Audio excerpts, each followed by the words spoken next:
Some time in the afternoon I raised my head, and looking round and seeing the western sun gilding the sign of its decline on the wall, I asked, "What am I to do?"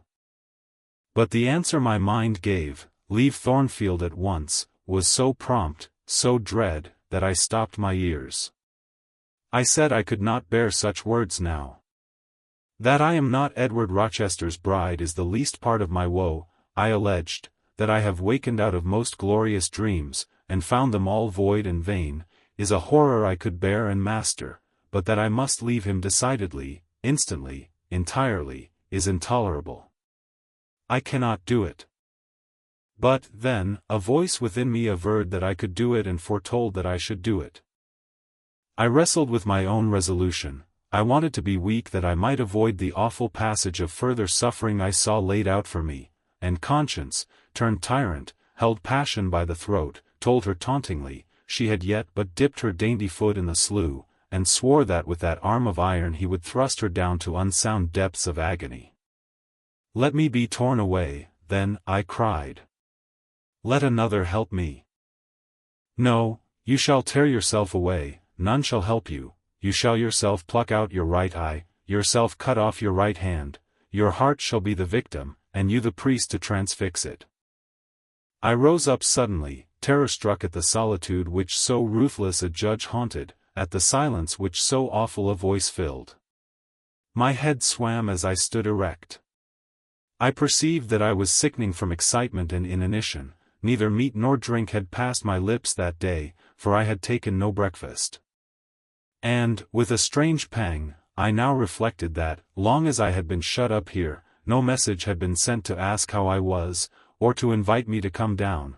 Not even little Adele had tapped at the door, not even Mrs. Fairfax had sought me. "Friends always forget those whom fortune forsakes," I murmured, as I undrew the bolt and passed out.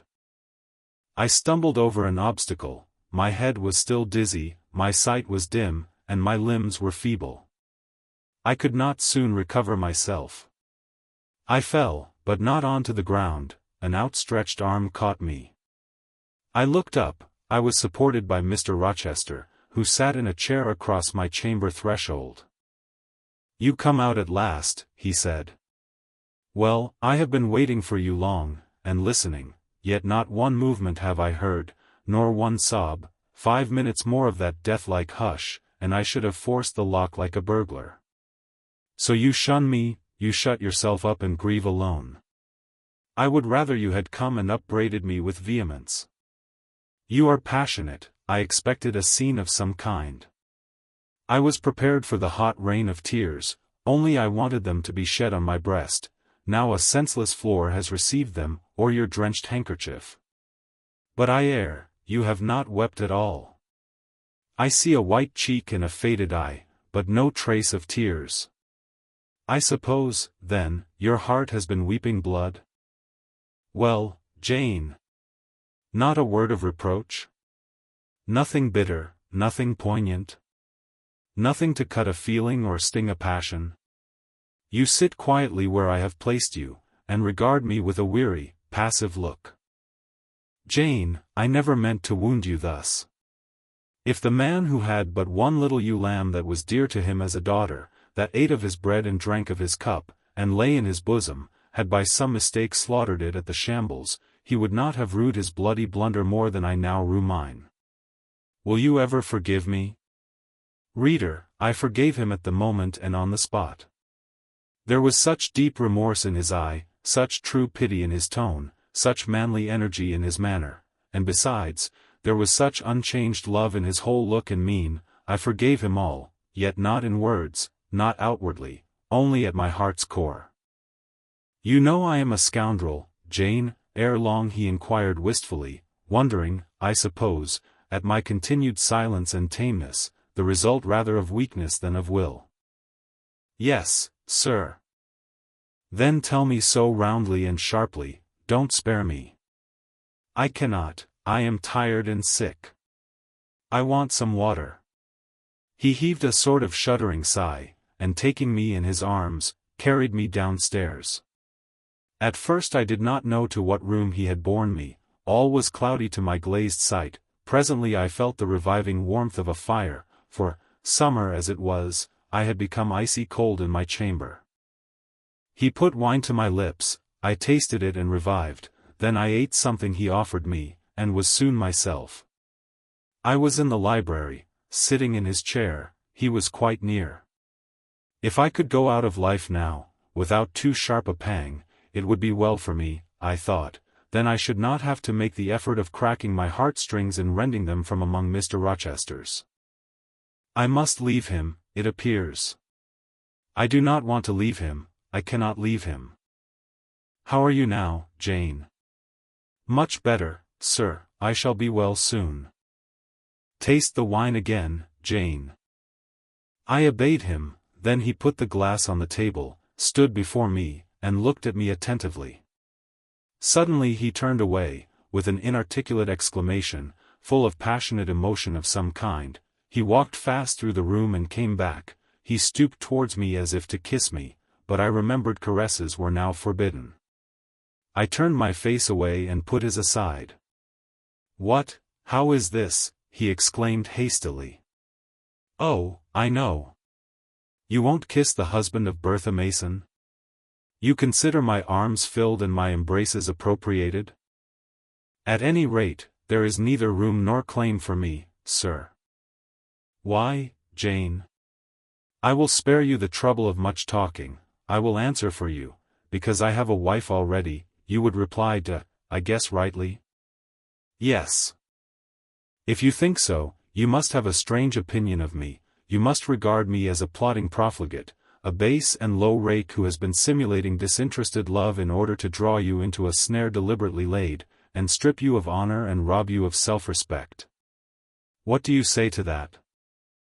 I see you can say nothing. In the first place, you are faint still, and have enough to do to draw your breath. In the second place, you cannot yet accustom yourself to accuse and revile me, and besides, the floodgates of tears are opened, and they would rush out if you spoke much, and you have no desire to expostulate, to upbraid, to make a scene. You are thinking how to act, talking you consider is of no use. I know you, I am on my guard. Sir, I do not wish to act against you, I said, and my unsteady voice warned me to curtail my sentence. Not in your sense of the word, but in mine you are scheming to destroy me.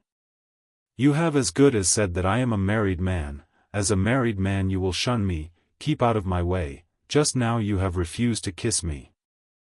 You intend to make yourself a complete stranger to me, to live under this roof only as Adele's governess. If ever I say a friendly word to you, if ever a friendly feeling inclines you again to me, you will say, that man had nearly made me his mistress, I must be ice and rock to him, and ice and rock you will accordingly become. I cleared and steadied my voice to reply, all is changed about me, sir, I must change too, there is no doubt of that, and to avoid fluctuations of feeling, and continual combats with recollections and associations, there is only one way, Adele must have a new governess, sir. Oh, Adele will go to school, I have settled that already, nor do I mean to torment you with the hideous associations and recollections of Thornfield Hall, this accursed place, this tent of Achan, this insolent vault, offering the ghastliness of living death to the light of the open sky, this narrow stone hell, with its one real fiend, worse than a legion of such as we imagine. Jane, you shall not stay here, nor will I. I was wrong ever to bring you to Thornfield Hall, knowing as I did how it was haunted. I charged them to conceal from you, before I ever saw you, all knowledge of the curse of the place, merely because I feared Adele never would have a governess to stay if she knew with what inmate she was housed, and my plans would not permit me to remove the maniac elsewhere, though I possess an old house, Ferndean Manor, even more retired and hidden than this, where I could have lodged her safely enough, had not a scruple about the unhealthiness of the situation, in the heart of a wood, made my conscience recoil from the arrangement. Probably those damp walls would soon have eased me of her charge, but to each villain his own vice, and mine is not a tendency to indirect assassination, even of what I most hate. Concealing the madwoman's neighborhood from you, however, was something like covering a child with a cloak and laying it down near a upas tree, that demon's visage is poisoned, and always was. But I'll shut up Thornfield Hall, I'll nail up the front door and board the lower windows, I'll give Mrs. Poole 200 a year to live here with my wife, as you term that fearful hag. Grace will do much for money, and she shall have her son, the keeper at Grimsby Retreat, to bear her company and be at hand to give her aid in the paroxysms, when my wife is prompted by her familiar to burn people in their beds at night, to stab them, to bite their flesh from their bones, and so on. Sir, I interrupted him, you are inexorable for that unfortunate lady, you speak of her with hate, with vindictive antipathy. It is cruel, she cannot help being mad. Jane, my little darling, so I will call you, for so you are, you don't know what you are talking about, you misjudge me again, it is not because she is mad I hate her. If you were mad, do you think I should hate you? I do indeed, sir. Then you are mistaken, and you know nothing about me, and nothing about the sort of love of which I am capable. Every atom of your flesh is as dear to me as my own, in pain and sickness it would still be dear. Your mind is my treasure, and if it were broken, it would be my treasure still. If you raved, my arms should confine you, and not a strait waistcoat.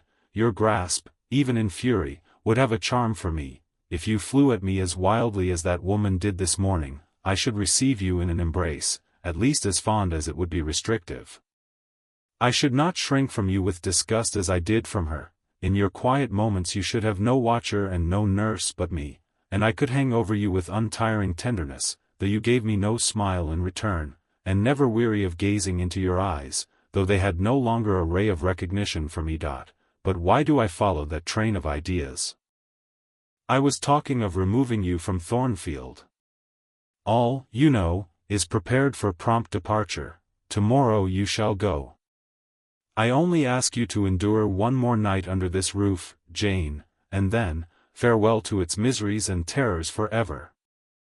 I have a place to repair to, which will be a secure sanctuary from hateful reminiscences, from unwelcome intrusion, even from falsehood and slander. And take Adele with you, sir, I interrupted, she will be a companion for you. What do you mean, Jane? I told you I would send Adele to school. And what do I want with a child for a companion, and not my own child, a French dancer's bastard? Why do you importune me about her? I say, why do you assign Adele to me for a companion? You spoke of a retirement, sir, and retirement and solitude are dull, too dull for you. Solitude. Solitude, he reiterated with irritation. I see I must come to an explanation. I don't know what SPHNX-like expression is forming in your countenance. You are to share my solitude. Do you understand? I shook my head. It required a degree of courage, excited as he was becoming, even to risk that mute sign of dissent. He had been walking fast about the room, and he stopped, as if suddenly rooted to one spot. He looked at me long and hard. I turned my eyes from him, fixed them on the fire, and tried to assume and maintain a quiet, collected aspect. Now for the hitch in Jane's character, he said at last, speaking more calmly than from his look I had expected him to speak. The reel of silk has run smoothly enough so far, but I always knew there would come a knot and a puzzle. Here it is. Now for vexation, and exasperation, and endless trouble. By God! I long to exert a fraction of Samson's strength, and break the entanglement like tow. He recommenced his walk, but soon again stopped, and this time just before me. Jane! Will you hear reason? He stooped and approached his lips to my ear, because, if you won't, I'll try violence. His voice was hoarse, his look that of a man who is just about to burst an insufferable bond and plunge headlong into wild license. I saw that in another moment, and with one impetus of frenzy more, should be able to do nothing with him. The present, the passing second of time, was all I had in which to control and restrain him. A movement of repulsion, flight, fear would have sealed my doom, and his. But I was not afraid, not in the least. I felt an inward power, a sense of influence, which supported me. The crisis was perilous, but not without its charm, such as the Indian, perhaps, feels when he slips over the rapid in his canoe. I took hold of his clenched hand, loosened the contorted fingers, and said to him, soothingly, "Sit down, I'll talk to you as long as you like, and hear all you have to say, whether reasonable or unreasonable." He sat down, but he did not get leave to speak directly. I had been struggling with tears for some time. I had taken great pains to repress them, because I knew he would not like to see me weep. Now, however, I considered it well to let them flow as freely and as long as they liked. If the flood annoyed him, so much the better. So I gave way and cried heartily. Soon I heard him earnestly entreating me to be composed. I said I could not while he was in such a passion. "But I am not angry, Jane, I only love you too well, and you had steeled your little pale face with such a resolute, frozen look, I could not endure it. Hush, now, and wipe your eyes." His softened voice announced that he was subdued, so I, in my turn, became calm. Now he made an effort to rest his head on my shoulder, but I would not permit it. Then he would draw me to him. "No. Jane. Jane," he said, in such an accent of bitter sadness it thrilled along every nerve I had, "you don't love me, then? It was only my station, and the rank of my wife, that you valued? Now that you think me disqualified to become your husband, you recoil from my touch as if I were some toad or ape." These words cut me, yet what could I do or I say? I ought probably to have done or said nothing, but I was so tortured by a sense of remorse at thus hurting his feelings, I could not control the wish to drop bomb where I had wounded. "I do love you," I said, "more than ever, but I must not show or indulge the feeling, and this is the last time I must express it." "The last time, Jane." "What? Do you think you can live with me, and see me daily, and yet, if you still love me, be always cold and distant?" "No, sir, that I am certain I could not, and therefore I see there is but one way, but you will be furious if I mention it." "Oh, mention it. If I storm, you have the art of weeping." "Mr. Rochester, I must leave you." "For how long, Jane?" "For a few minutes, while you smooth your hair, which is somewhat disheveled, and bathe your face, which looks feverish." "I must leave Adele and Thornfield. I must part with you for my whole life. I must begin a new existence among strange faces and strange scenes." "Of course, I told you you should. I pass over the madness about parting from me." "You mean you must become a part of me. As to the new existence, it is all right, you shall yet be my wife, I am not married. You shall be Mrs. Rochester, both virtually and nominally. I shall keep only to you so long as you and I live. You shall go to a place I have in the south of France, a whitewashed villa on the shores of the Mediterranean. There you shall live a happy, and guarded, and most innocent life. Never fear that I wish to lure you into error, to make you my mistress." Why did you shake your head? "Jane, you must be reasonable, or in truth I shall again become frantic." His voice and hand quivered, his large nostrils dilated, his eye blazed, still I dared to speak. "Sir, your wife is living, that is a fact acknowledged this morning by yourself. If I lived with you as you desire, I should then be your mistress. To say otherwise is sophistical, is false. Jane, I am not a gentle-tempered man, you forget that, I am not long-enduring, I am not cool and dispassionate. Out of pity to me and yourself, put your finger on my pulse, feel how it throbs, and, beware." He bared his wrist, and offered it to me. The blood was forsaking his cheek and lips, they were growing livid, I was distressed on all hands. To agitate him thus deeply, by a resistance he so abhorred, was cruel, to yield was out of the question. I did what human beings do instinctively when they are driven to utter extremity, looked for aid to one higher than man. The words, "God help me," burst involuntarily from my lips. "I am a fool," cried Mr. Rochester suddenly. "I keep telling her I am not married, and do not explain to her why. I forget she knows nothing of the character of that woman, or of the circumstances attending my infernal union with her. Oh, I am certain Jane will agree with me in opinion, when she knows all that I know. Just put your hand in mine, Janet, that I may have the evidence of touch as well as sight, to prove you are near me, and I will in a few words show you the real state of the case. Can you listen to me?" "Yes, sir, for hours if you will.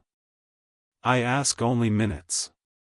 Jane, did you ever hear or know that I was not the eldest son of my house, that I had once a brother older than I? I remember Mrs. Fairfax told me so once. And did you ever hear that my father was an avaricious, grasping man?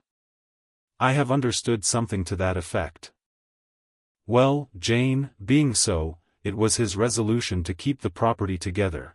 He could not bear the idea of dividing his estate and leaving me a fair portion. All, he resolved, should go to my brother, Roland. Yet as little could he endure that a son of his should be a poor man. I must be provided for by a wealthy marriage. He sought me a partner betimes. Mr. Mason, a West India planter and merchant, was his old acquaintance.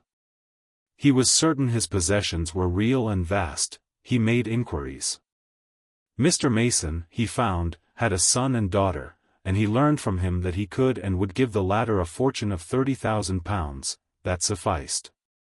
When I left college, I was sent out to Jamaica, to espouse a bride already courted for me. My father said nothing about her money, but he told me Miss Mason was the boast of Spanish Town for her beauty, and this was no lie. I found her a fine woman, in the style of Blanche Ingram, tall, dark, and majestic. Her family wished to secure me because I was of a good race, and so did she. They showed her to me in parties, splendidly dressed. I seldom saw her alone, and had very little private conversation with her. She flattered me, and lavishly displayed for my pleasure her charms and accomplishments. All the men in her circle seemed to admire her and envy me.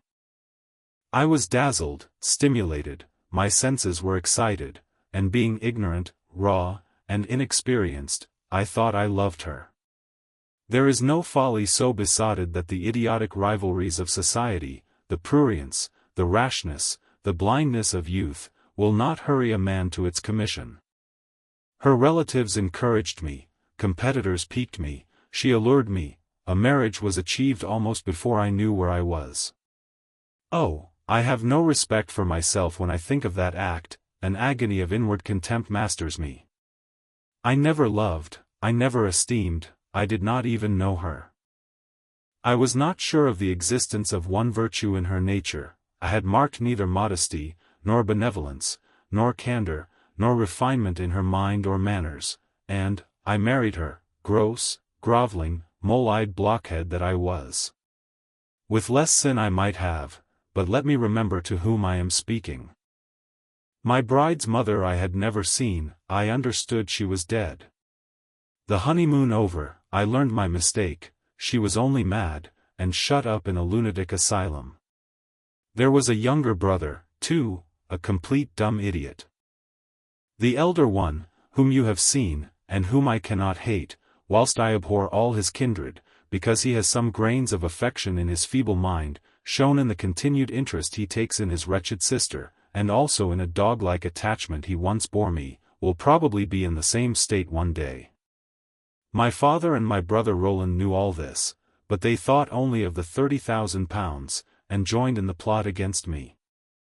These were vile discoveries, but except for the treachery of concealment, I should have made them no subject of reproach to my wife, even when I found her nature wholly alien to mine, her tastes obnoxious to me, her cast of mind common, low, narrow, and singularly incapable of being led to anything higher, expanded to anything larger, when I found that I could not pass a single evening, nor even a single hour of the day with her in comfort, that kindly conversation could not be sustained between us, because whatever topic I started, immediately received from her a turn at once coarse and trite, perverse and imbecile, when I perceived that I should never have a quiet or settled household, because no servant would bear the continued outbreaks of her violent and unreasonable temper, or the vexations of her absurd, contradictory, exacting orders. Even then I restrained myself, I eschewed upbraiding, I curtailed remonstrance, I tried to devour my repentance and disgust in secret,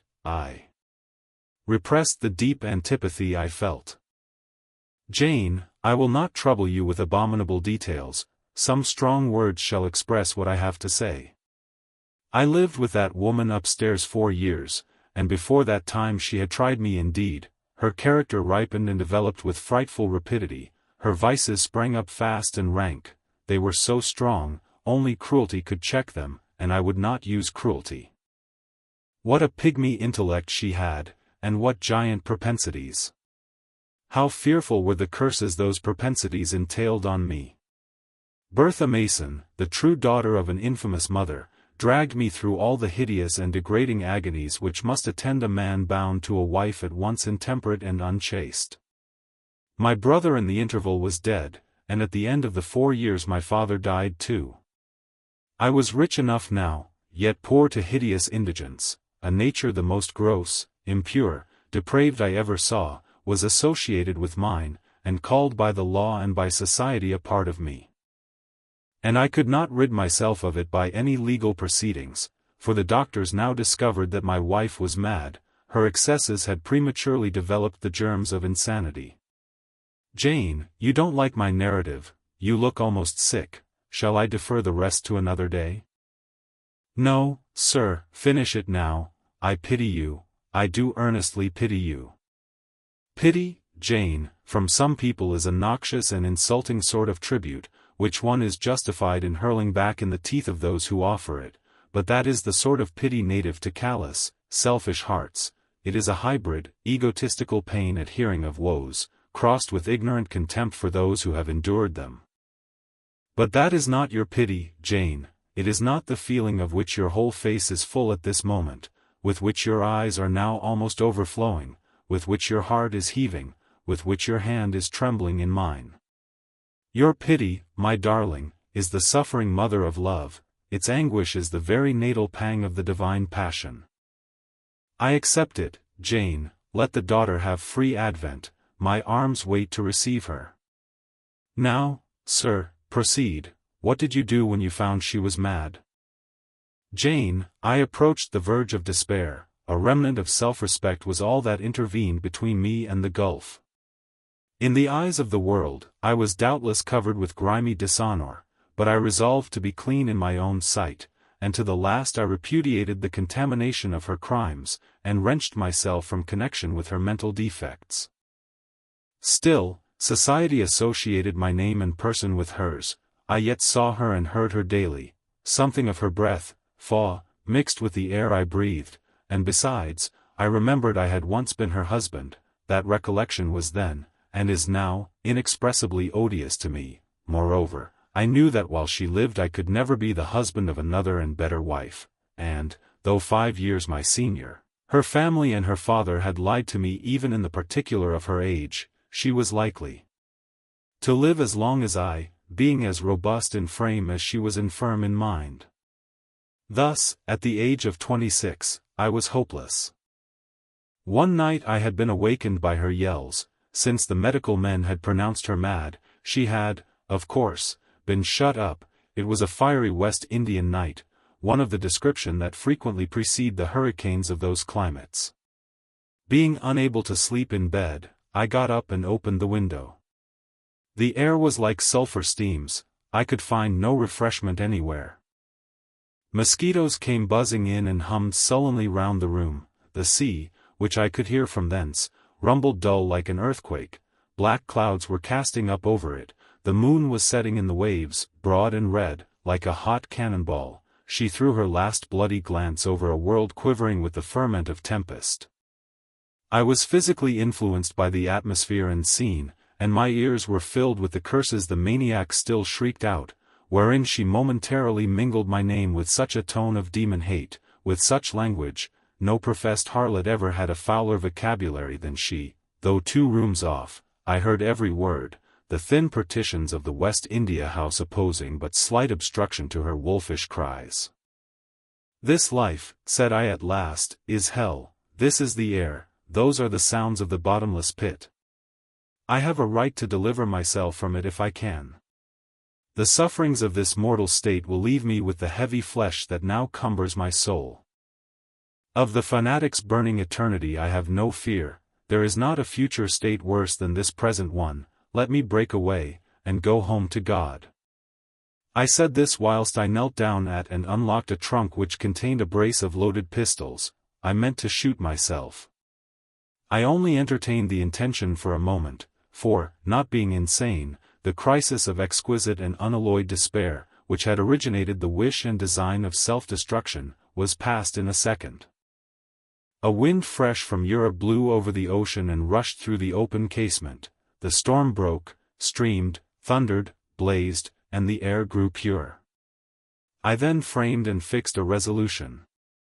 While I walked under the dripping orange trees of my wet garden, and amongst its drenched pomegranates and pineapples, and while the refulgent dawn of the tropics kindled round me, I reasoned thus, "Jane, and now listen," for it was true wisdom that consoled me in that hour, and showed me the right path to follow. The sweet wind from Europe was still whispering in the refreshed leaves, and the Atlantic was thundering in glorious liberty. My heart, dried up and scorched for a long time, swelled to the tone, and filled with living blood. My being longed for renewal, my soul thirsted for a pure draught. I saw hope revive, and felt regeneration possible. From a flowery arch at the bottom of my garden I gazed over the sea, bluer than the sky. The old world was beyond, clear prospects opened thus. "Go," said Hope, "and live again in Europe, there it is not known what a sullied name you bear, nor what a filthy burden is bound to you. You may take the maniac with you to England, confine her with due attendance and precautions at Thornfield, then travel yourself to what clime you will, and form what new tie you like. That woman, who has so abused your long-suffering, so sullied your name, so outraged your honor, so blighted your youth, is not your wife, nor are you her husband. See that she is cared for as her condition demands, and you have done all that God and humanity require of you. Let her identity, her connection with yourself, be buried in oblivion, you are bound to impart them to no living being. Place her in safety and comfort, shelter her degradation with secrecy, and leave her." I acted precisely on this suggestion. My father and brother had not made my marriage known to their acquaintance, because, in the very first letter I wrote to apprise them of the union, having already begun to experience extreme disgust of its consequences, and, from the family character and constitution, seeing a hideous future opening to me, I added an urgent charge to keep it secret, and very soon the infamous conduct of the wife my father had selected for me was such as to make him blush to own her as his daughter-in-law. Far from desiring to publish the connection, he became as anxious to conceal it as myself. To England, then, I conveyed her. A fearful voyage I had with such a monster in the vessel. Glad was I when I at last got her to Thornfield, and saw her safely lodged in that third-story room, of whose secret inner cabinet she has now for 10 years made a wild beast's den, a goblin's cell. I had some trouble in finding an attendant for her, as it was necessary to select one on whose fidelity dependence could be placed, for her ravings would inevitably betray my secret. Besides, she had lucid intervals of days, sometimes weeks, which she filled up with abuse of me. At last I hired Grace Poole from the Grimsby retreat. She and the surgeon, Carter, who dressed Mason's wounds that night he was stabbed and worried, are the only 2 I have ever admitted to my confidence. Mrs. Fairfax may indeed have suspected something, but she could have gained no precise knowledge as to facts. Grace has, on the whole, proved a good keeper, though, owing partly to a fault of her own, of which it appears nothing can cure her, and which is incident to her harassing profession, her vigilance has been more than once lulled and baffled. The lunatic is both cunning and malignant. She has never failed to take advantage of her guardian's temporary lapses, once to secrete the knife with which she stabbed her brother, and twice to possess herself of the key of her cell, and issue therefrom in the night time. On the first of these occasions, she perpetrated the attempt to burn me in my bed, on the second, she paid that ghastly visit to you. I thank Providence, who watched over you, that she then spent her fury on your wedding apparel, which perhaps brought back vague reminiscences of her own bridal days, but on what might have happened, I cannot endure to reflect.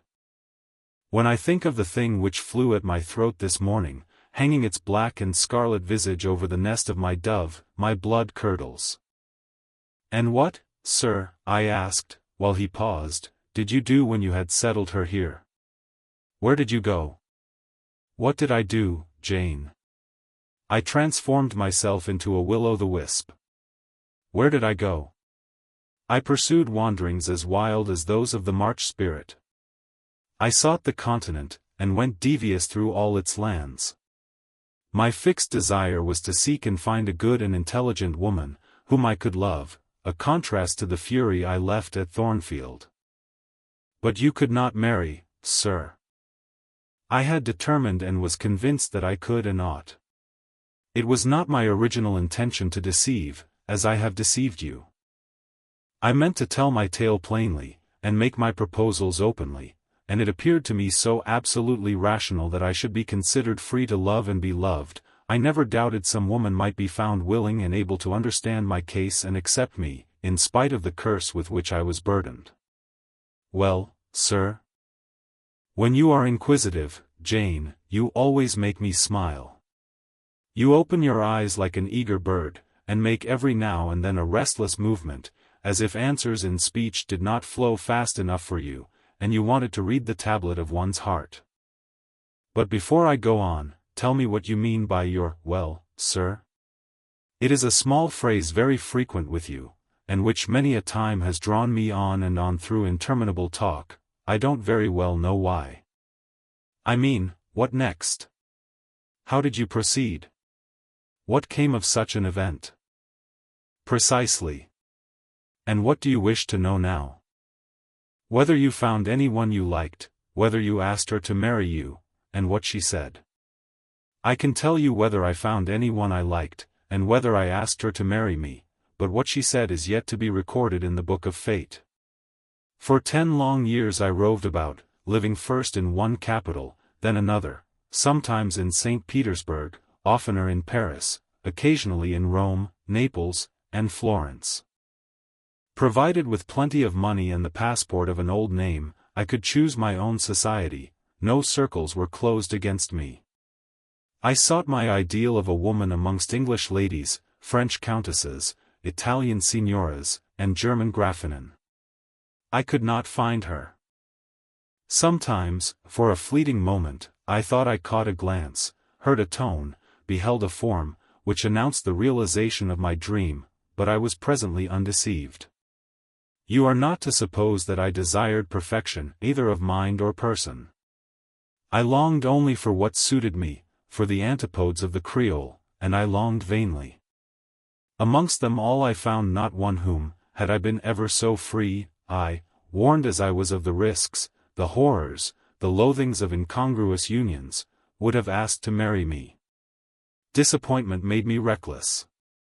I tried dissipation, never debauchery, that I hated and hate.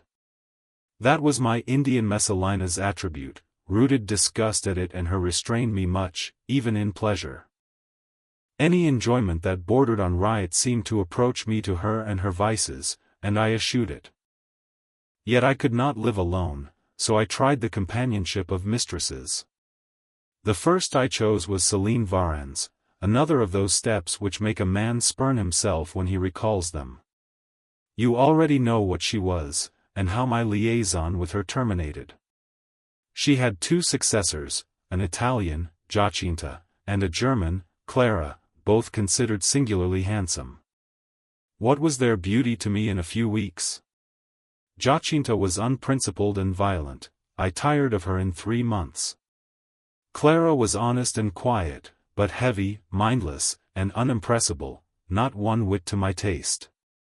I was glad to give her a sufficient sum to set her up in a good line of business, and so get decently rid of her. But, Jane, I see by your face you are not forming a very favorable opinion of me just now. You think me an unfeeling, loose-principled rake, don't you? I don't like you so well as I have done sometimes, indeed, sir. Did it not seem to you in the least wrong to live in that way, first with one mistress and then another? You talk of it as a mere matter of course. It was with me, and I did not like it. It was a groveling fashion of existence, should never like to return to it. Hiring a mistress is the next worst thing to buying a slave, both are often by nature, and always by position, inferior, and to live familiarly with inferiors is degrading. I now hate the recollection of the time I passed with Celine, Jacinta, and Clara. I felt the truth of these words, and I drew from them the certain inference, that if I were so far to forget myself and all the teaching that had ever been instilled into me, as, under any pretext, with any justification, through any temptation, to become the successor of these poor girls, he would one day regard me with the same feeling which now in his mind desecrated their memory. I did not give utterance to this conviction, it was enough to feel it. I impressed it on my heart, that it might remain there to serve me as aid in the time of trial. Now, Jane, why don't you say, well, sir? I have not done. You are looking grave. You disapprove of me still, I see. But let me come to the point. Last January, rid of all mistresses, in a harsh, bitter frame of mind, the result of a useless, roving, lonely life, corroded with disappointment, sourly disposed against all men, and especially against all womankind, for I began to regard the notion of an intellectual, faithful, loving woman as a mere dream, recalled by business, I came back to England. On a frosty winter afternoon, I rode in sight of Thornfield Hall. Abhorred spot. I expected no peace, no pleasure there. On a stile in Hay Lane I saw a quiet little figure sitting by itself. I passed it as negligently as I did the pollard willow opposite to it. I had no presentiment of what it would be to me, no inward warning that the arbitress of my life, my genius for good or evil, waited there in humble guise. I did not know it, even when, on the occasion of Mesrer's accident, it came up and gravely offered me help. Childish and slender creature. It seemed as if a linnet had hopped to my foot and proposed to bear me on its tiny wing. I was surly, but the thing would not go, it stood by me with strange perseverance, and looked and spoke with a sort of authority. I must be aided, and by that hand, and aided I was. When once I had pressed the frail shoulder, something new, a fresh sap and sense, stole into my frame. It was well I had learnt that this elf must return to me, that it belonged to my house down below, or I could not have felt it pass away from under my hand, and seen it vanish behind the dim hedge, without singular regret. I heard you come home that night, Jane, though probably you were not aware that I thought of you or watched for you. The next day I observed you, myself unseen, for half an hour, while you played with Adele in the gallery. It was a snowy day, I recollect, and you could not go out of doors. I was in my room, the door was ajar, I could both listen and watch. Adele claimed your outward attention for a while, yet I fancied your thoughts were elsewhere, but you were very patient with her, my little Jane, you talked to her and amused her a long time. When at last she left you, you lapsed at once into deep reverie, you betook yourself slowly to pace the gallery. Now and then, in passing a casement, you glanced out at the thick falling snow, you listened to the sobbing wind, and again you paced gently on and dreamed. I think those day visions were not dark, there was a pleasurable illumination in your eye occasionally, a soft excitement in your aspect, which told of no bitter, bilious, hypochondriac brooding. Your look revealed rather the sweet musings of youth when its spirit follows on willing wings the flight of hope up and on to an ideal heaven.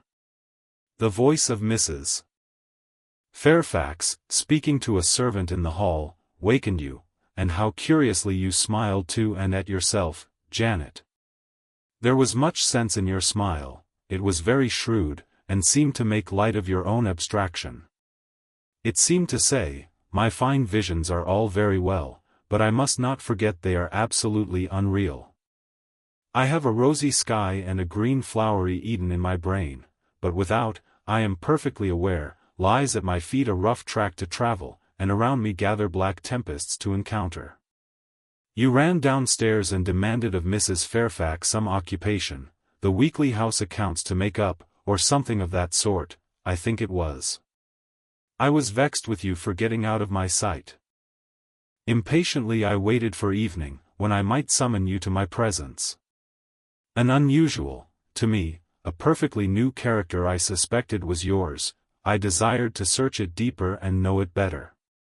You entered the room with a look and air at once shy and independent. You were quaintly dressed, much as you are now. I made you talk. Ere long I found you full of strange contrasts. Your garb and manner were restricted by rule, your air was often diffident, and altogether that of one refined by nature, but absolutely unused to society, and a good deal afraid of making herself disadvantageously conspicuous by some solecism or blunder. Yet when addressed, you lifted a keen, a daring, and a glowing eye to your interlocutor's face.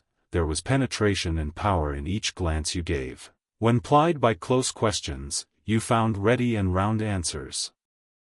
Very soon you seemed to get used to me. I believe you felt the existence of sympathy between you and your grim and cross master, Jane, for it was astonishing to see how quickly a certain pleasant ease tranquilized your manner. Snarl as I would, you showed no surprise, fear, annoyance, or displeasure at my moroseness. You watched me, and now and then smiled at me with a simple yet sagacious grace I cannot describe. I was at once content and stimulated with what I saw. I liked what I had seen, and wished to see more. Yet, for a long time, I treated you distantly, and sought your company rarely. I was an intellectual epicure, and wished to prolong the gratification of making this novel and piquant acquaintance. Besides, I was for a while troubled with a haunting fear that if I handled the flower freely its bloom would fade, the sweet charm of freshness would leave it. I did not then know that it was no transitory blossom, but rather the radiant resemblance of one, cut in an indestructible gem. Moreover, I wished to see whether you would seek me if I shunned you, but you did not. You kept in the schoolroom as still as your own desk and easel. If by chance I met you, you passed me as soon, and with as little token of recognition, as was consistent with respect. Your habitual expression in those days, Jane, was a thoughtful look, not despondent, for you were not sickly, but not buoyant, for you had little hope, and no actual pleasure. I wondered what you thought of me, or if you ever thought of me, and resolved to find this out. I resumed my notice of you. There was something glad in your glance, and genial in your manner, when you conversed. I saw you had a social heart. It was the silent schoolroom, it was the tedium of your life, that made you mournful. I permitted myself the delight of being kind to you. Kindness stirred emotion soon, your face became soft in expression, your tones gentle. I liked my name pronounced by your lips in a grateful happy accent. I used to enjoy a chance meeting with you, Jane. At this time, there was a curious hesitation in your manner. You glanced at me with a slight trouble, a hovering doubt. You did not know what my caprice might be, whether I was going to play the master and be stern, or the friend and be benignant. I was now too fond of you often to simulate the first whim, and, when I stretched my hand out cordially, such bloom and light and bliss rose to your young, wistful features. I had much ado often to avoid straining you then and there to my heart. Don't talk any more of those days, sir, I interrupted, furtively dashing away some tears from my eyes. His language was torture to me, for I knew what I must do, and do soon, and all these reminiscences, and these revelations of his feelings only made my work more difficult. No, Jane, he returned, what necessity is there to dwell on the past, when the present is so much surer, the future so much brighter? I shuddered to hear the infatuated assertion. You see now how the case stands, do you not? He continued. After a youth and manhood passed half in unutterable misery and half in dreary solitude, I have for the first time found what I can truly love. I have found you. You are my sympathy, my better self, my good angel. I am bound to you with a strong attachment. I think you good, gifted, lovely, a fervent, a solemn passion is conceived in my heart, it leans to you, draws you to my center and spring of life, wraps my existence about you, and, kindling in pure, powerful flame, fuses you and me in one. It was because I felt and knew this, that I resolved to marry you. To tell me that I had already a wife is empty mockery, you know now that I had but a hideous demon. I was wrong to attempt to deceive you, but I feared a stubbornness that exists in your character. I feared early instilled prejudice, I wanted to have you safe before hazarding confidences. This was cowardly, I should have appealed to your nobleness and magnanimity at first, as I do now, opened to you plainly my life of agony, described to you my hunger and thirst after a higher and worthier existence, shown to you, not my resolution, that word is weak, but my resistless bent to love faithfully and well, where I am faithfully and well loved in return. Then I should have asked you to accept my pledge of fidelity and to give me yours. Jane, give it me now. A pause. Why are you silent, Jane? I was experiencing an ordeal, a hand of fiery iron grasped my vitals. Terrible moment, full of struggle, blackness, burning. Not a human being that ever lived could wish to be loved better than I was loved, and him who thus loved me I absolutely worshipped, and I must renounce love and idol. One drear word comprised my intolerable duty, depart. Jane, you understand what I want of you? Just this promise, I will be yours, Mr. Rochester. Mr. Rochester, I will not be yours. Another long silence. Jane, recommenced he, with a gentleness that broke me down with grief, and turned me stone cold with ominous terror, for this still voice was the pant of a lion rising, Jane, do you mean to go one way in the world, and to let me go another? I do. Jane, bending towards and embracing me, do you mean it now? I do. And now, softly kissing my forehead and cheek. I do, extricating myself from restraint rapidly and completely. Oh, Jane, this is bitter. This is wicked. It would not be wicked to love me. It would to obey you. A wild look raised his brows, crossed his features, he rose, but he forbore yet. I laid my hand on the back of a chair for support, I shook, I feared, but I resolved. One instant, Jane. Give one glance to my horrible life when you are gone. All happiness will be torn away with you. What then is left? For a wife I have but the maniac upstairs, as well might you refer me to some corpse in yonder churchyard. What shall I do, Jane? Where turn for a companion and for some hope? Do as I do, trust in God and yourself. Believe in heaven. Hope to meet again there. Then you will not yield? No. Then you condemn me to live wretched and to die accursed? His voice rose. I advise you to live sinless, and I wish you to die tranquil. Then you snatch love and innocence from me? You fling me back on lust for a passion, vice for an occupation. Mr. Rochester, I no more assign this fate to you than I grasp at it for myself. We were born to strive and endure, you as well as I, do so. You will forget me before I forget you. You make me a liar by such language, you sully my honor. I declared I could not change, you tell me to my face I shall change soon. And what a distortion in your judgment, what a perversity in your ideas, is proved by your conduct. Is it better to drive a fellow creature to despair than to transgress a mere human law, no man being injured by the breach? For you have neither relatives nor acquaintances whom you need fear to offend by living with me? This was true, and while he spoke my very conscience and reason turned traitors against me, and charged me with crime in resisting him. They spoke almost as loud as feeling, and that clamored wildly. Oh, comply, it said. Think of his misery, think of his danger, look at his state when left alone, remember his headlong nature, consider the recklessness following on despair, soothe him, save him, love him, tell him you love him and will be his. Who in the world cares for you? Or who will be injured by what you do? Still indomitable was the reply, I care for myself. The more solitary, the more friendless, the more unsustained I am, the more I will respect myself. I will keep the law given by God, sanctioned by man. I will hold to the principles received by me when I was sane, and not mad, as I am now. Laws and principles are not for the times when there is no temptation, they are for such moments as this, when body and soul rise in mutiny against their rigor, stringent are they, inviolate they shall be. If at my individual convenience I might break them, what would be their worth? They have a worth, so I have always believed, and if I cannot believe it now, it is because I am insane, quite insane, with my veins running fire, and my heart beating faster than I can count its throbs. Preconceived opinions, foregone determinations, are all I have at this hour to stand by, there I plant my foot. I did. Mr. Rochester, reading my countenance, saw I had done so.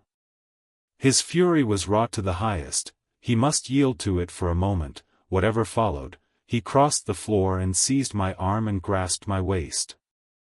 He seemed to devour me with his flaming glance. Physically, I felt, at the moment, powerless as stubble exposed to the draught and glow of a furnace. Mentally, I still possessed my soul, and with it the certainty of ultimate safety. The soul, fortunately, has an interpreter, often an unconscious, but still a truthful interpreter, in the eye. My eye rose to his, and while I looked in his fierce face I gave an involuntary sigh. His gripe was painful, and my overtaxed strength almost exhausted. Never, said he, as he ground his teeth, never was anything at once so frail and so indomitable. A mere reed she feels in my hand. And he shook me with the force of his hold. I could bend her with my finger and thumb, and what good would it do if I bent, if I uptore, if I crushed her? Consider that consider the resolute, wild, free thing looking out of it, defying me, with more than courage, with a stern triumph. Whatever I do with its cage, I cannot get at it, the savage, beautiful creature. If I tear, if I rend the slight prison, my outrage will only let the captive loose. Conqueror I might be of the house, but the inmate would escape to heaven before I could call myself possessor of its clay dwelling place. And it is you, spirit, with will and energy, and virtue and purity, that I want, not alone your brittle frame. Of yourself you could come with soft flight and nestle against my heart, if you would, seized against your will, you will elude the grasp like an essence, you will vanish ere I inhale your fragrance. Oh! Come, Jane, come. As he said this, he released me from his clutch, and only looked at me. The look was far worse to resist than the frantic strain. Only an idiot, however, would have succumbed now. I had dared and baffled his fury, I must elude his sorrow. I retired to the door. You are going, Jane? I am going, sir. You are leaving me? Yes. You will not come? You will not be my comforter, my rescuer? My deep love, my wild woe, my frantic prayer, are all nothing to you. What unutterable pathos was in his voice! How hard it was to reiterate firmly, I am going. Jane! Mr. Rochester! Withdraw, then, I consent, but remember, you leave me here in anguish. Go up to your own room, think over all I have said, and, Jane, cast a glance on my sufferings, think of me. He turned away, he threw himself on his face on the sofa. Oh, Jane! My hope, my love, my life, broke in anguish from his lips. Then came a deep, strong sob. I had already gained the door, but, reader, I walked back as determinedly as I had retreated. I knelt down by him, I turned his face from the cushion to me, I kissed his cheek, I smoothed his hair with my hand. "God bless you, my dear master," I said. "God keep you from harm and wrong, direct you, solace you, reward you well for your past kindness to me." "Little Jane's love would have been my best reward," he answered. "Without it, my heart is broken. But Jane will give me her love, yes, nobly, generously." Up the blood rushed to his face, forth flashed the fire from his eyes, erect he sprang, he held his arms out, but I evaded the embrace, and at once quitted the room. "Farewell," was the cry of my heart as I left him. Despair added, "Farewell forever." That night I never thought to sleep, but a slumber fell on me as soon as I lay down in bed. I was transported in thought to the scenes of childhood. I dreamt I lay in the Red Room at Gateshead, that the night was dark, and my mind impressed with strange fears.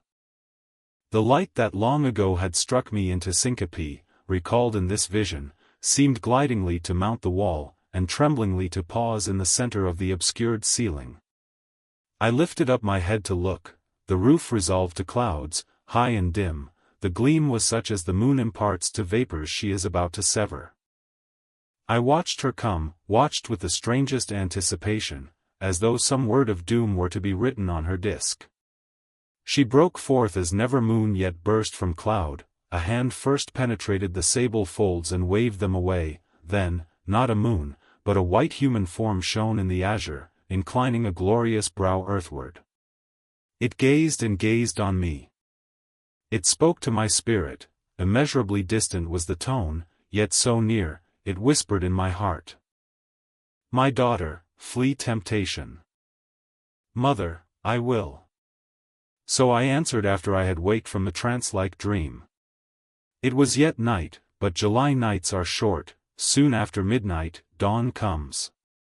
It cannot be too early to commence the task I have to fulfill, thought I. I rose, I was dressed, for I had taken off nothing but my shoes. I knew where to find in my drawers some linen, a locket, a ring. In seeking these articles, I encountered the beads of a pearl necklace Mr. Rochester had forced me to accept a few days ago. I left that. It was not mine, it was the visionary bride's who had melted in air. The other articles I made up in a parcel, my purse, containing 20 shillings, it was all I had, I put in my pocket, I tied on my straw bonnet, pinned my shawl, took the parcel and my slippers, which I would not put on yet, and stole from my room. "Farewell, kind Mrs. Fairfax," I whispered, as I glided past her door. "Farewell, my darling Adele," I said, as I glanced towards the nursery. No thought could be admitted of entering to embrace her. I had to deceive a fine ear, for aught I knew it might now be listening. I would have got past Mr. Rochester's chamber without a pause, but my heart momentarily stopping its beat at that threshold, my foot was forced to stop also. No sleep was there, the inmate was walking restlessly from wall to wall, and again he sighed while I listened. There was a heaven, a temporary heaven, in this room for me, if I chose, I had but to go in and to say, "Mr. Rochester, I will love you and live with you through life till death," and a fount of rapture would spring to my lips. I thought of this. That kind master, who could not sleep now, was waiting with impatience for day. He would send for me in the morning, I should be gone. He would have me sought for, vainly. He would feel himself forsaken, his love rejected, he would suffer, perhaps grow desperate. I thought of this too. My hand moved towards the lock, I caught it back, and glided on. Drearily I wound my way downstairs. I knew what I had to do, and I did it mechanically. I sought the key of the side door in the kitchen, I sought, too, a phial of oil and a feather, I oiled the key and the lock. I got some water, I got some bread, for perhaps I should have to walk far, and my strength, sorely shaken of late, must not break down. All this I did without one sound. I opened the door, passed out, shut it softly. Dim dawn glimmered in the yard. The great gates were closed and locked, but a wicket in one of them was only latched. Through that I departed, it, too, I shut, and now I was out of Thornfield. A mile off, beyond the fields, lay a road which stretched in the contrary direction to Millcote, a road I had never travelled, but often noticed, and wondered where it led. Thither I bent my steps. No reflection was to be allowed now, not one glance was to be cast back, not even one forward. Not one thought was to be given either to the past or the future. The first was a page so heavenly sweet, so deadly sad, that to read one line of it would dissolve my courage and break down my energy. The last was an awful blank, something like the world when the deluge was gone by. I skirted fields, and hedges, and lanes till after sunrise. I believe it was a lovely summer morning. I know my shoes, which I had put on when I left the house, were soon wet with dew. But I looked neither to rising sun, nor smiling sky, nor wakening nature. He who is taken out to pass through a fair scene to the scaffold, thinks not of the flowers that smile on his road, but of the block and axe edge, of the disseverment of bone and vein, of the grave gaping at the end, and I thought of drear flight and homeless wandering, and oh! With agony I thought of what I left. I could not help it. I thought of him now, in his room, watching the sunrise, hoping I should soon come to say I would stay with him and be his. I longed to be his, I panted to return. It was not too late, I could yet spare him the bitter pang of bereavement. As yet my flight, I was sure, was undiscovered. I could go back and be his comforter, his pride, his redeemer from misery, perhaps from ruin. Oh, that fear of his self-abandonment, far worse than my abandonment, how it goaded me. It was a barbed arrowhead in my breast, it tore me when I tried to extract it, it sickened me when remembrance thrust it farther in. Birds began singing in brake and copse, birds were faithful to their mates, birds were emblems of love. What was I? In the midst of my pain of heart and frantic effort of principle, I abhorred myself. I had no solace from self-approbation, none even from self-respect. I had injured, wounded, left my master. I was hateful in my own eyes. Still I could not turn, nor retrace one step. God must have led me on. As to my own will or conscience, impassioned grief had trampled one and stifled the other. I was weeping wildly as I walked along my solitary way, fast, fast I went like one delirious. A weakness, beginning inwardly, extending to the limbs, seized me, and I fell. I lay on the ground some minutes, pressing my face to the wet turf.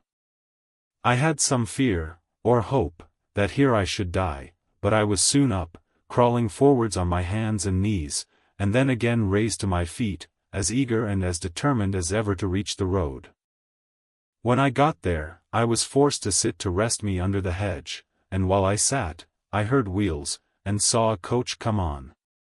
I stood up and lifted my hand, it stopped. I asked where it was going. The driver named a place a long way off, and where I was sure Mr. Rochester had no connections.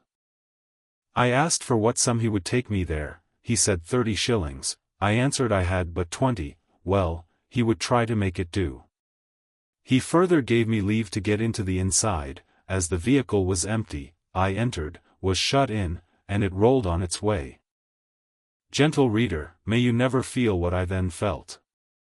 May your eyes never shed such stormy, scalding, heart-wrung tears as poured from mine. May you never appeal to heaven in prayers so hopeless and so agonized as in that hour left my lips, for never may you, like me, dread to be the instrument of evil to what you wholly love.